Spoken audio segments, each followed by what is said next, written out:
Hi, thank you for stopping by. I'm going to read this story called Snowman Magic.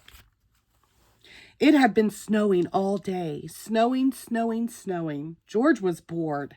There was no school, so he needed something to do. He kept looking out the window. Would it ever stop? The next morning, the sun was shining. When George looked out the window, everything was a brilliant white. The snow was so bright, it was almost hard to look at. If he squinted, he could see it was very deep, and it had drifted high against the slope in his backyard. George put on his warm socks and his snow pants and his flannel shirt.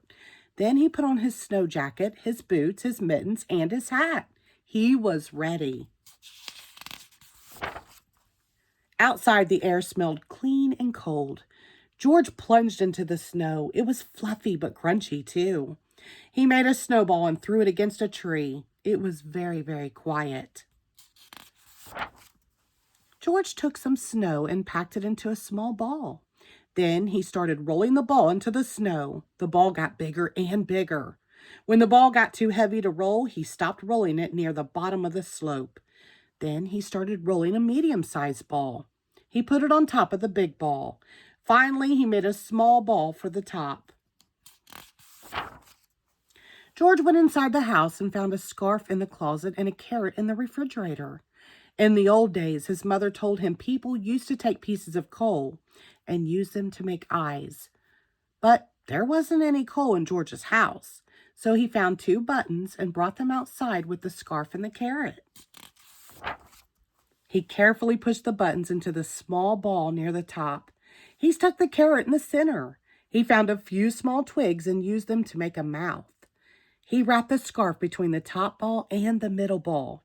And he found 2 branches to stick into the sides of the middle ball. It was a perfect snowman. George turned his head. He thought he saw the snowman smiling at him. Could it be? "Time for a snack," said George. He went inside the house and got 2 mugs of hot chocolate and some cookies. He put them on the snow table. "Would you like something to eat?" George asked. "I can't drink hot chocolate," the snowman said, "but a cookie would be nice." It was magic! After their snack, George made a cave, tunneling deep into the slope. He piled up snowballs at the entrance. Then he threw a couple at the snowman. The snowman made some snowballs and threw them back at George. His long branch arms helped him throw the snowballs very far. It was hard to say who won the fight, but it was still fun. The snowman chased George around the yard, and then George chased the snowman. The snowman couldn't move the fast, so it was easy for George to sneak up on him. It was starting to get dark. George didn't want to go inside, but his mother was calling him. "Goodbye, snowman," he said. "I will see you tomorrow." George thought he heard the snowman say goodnight. The next day it was warmer. The sun was even brighter and the snowman was shrinking. George played with him all day, but he could tell that the snowman didn't have quite the same energy. Then it was Monday. George had to go to school.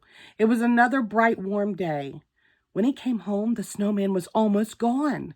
The scarf and the carrot and the buttons had slid down. He could hardly recognize his snowman. The cave had collapsed too, and the snow table had melted. The next morning, George looked out the window. It was snowing. Snowing, snowing, snowing. He couldn't wait to build his snowman again. The end. Thank you.